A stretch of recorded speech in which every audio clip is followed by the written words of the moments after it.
Hey, welcome back to the channel. I'm Steve, your host, and in this short video, we're going to talk about the three most common mistakes I think Sherman modelers make. So, if you want to clear out a room full of people or put your spouse to sleep, go ahead and watch this video. It'll take care of both. All right, guys, please don't forget to like, share, and subscribe. All right, then, thank you.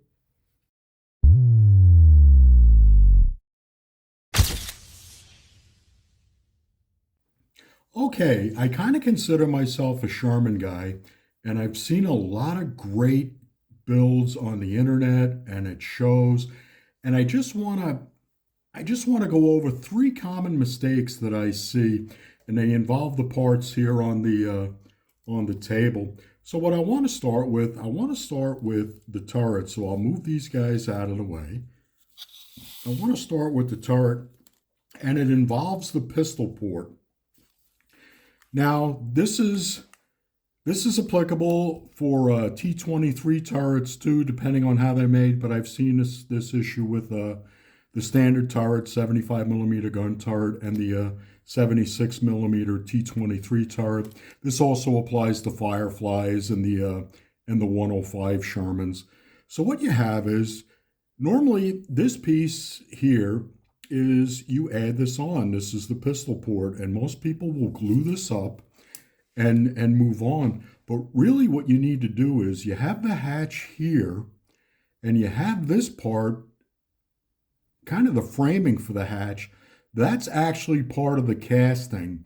So if you see this, this piece should be fared into this piece, because really it's just one piece when it comes out of the mold. Then the hatches pinned on, and that's where you get this seam here. You should have this seam, but there should be no seam around this. Unless this is actually molded into the turret of the kit you bought, which mostly they're not. You need to just kind of fare this in with a bit of putty, a bit of epoxy putty, or whatever your favorite gap filling method is. So that's something to look out for. I see that all the time. So watch out for that. The next thing I want to talk about are these guys. These guys are the patches for dry stowage. And what was happening was Sherman's M4, M4A1, really the early Shermans, call them the small hatch Shermans, were all dry stowage. So what they decided to do is they wanted to place these applique armor bits over the ammo storage on the sponson.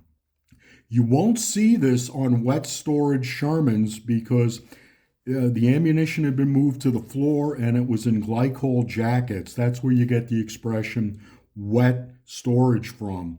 So do your research, but a good rule of thumb is if it's a large hatch Sherman, with the exception of the M4 composite, you won't need these. Big hatch M4A2s, I believe were dry storage, so they may still be in the mix. So do your research, but for 75 millimeter Shermans, 76 millimeter Shermans with wet stowage, you do not need these patches. A lot of modelers put them on because they're in the box, or they're unfamiliar with the ammunition stowage, how it changed on Shermans throughout the war. So that's something to keep an eye on, and it's simple to do. I'll leave a link for probably one of the greatest online Sherman sites, Sherman Minutia. Use them as a reference to see if you need these patches. The other thing I see is you have the final drive cover, and you've got the three-piece, and I mostly see this on the single-piece cast, and it really doesn't matter which version of the cast nose you have. There's several of them, but what happens is most kit instructions have you attach this to the hull and then put this on, and you always end up with a gap. So let me see if I can get that in focus for you. you always end up with a gap right here.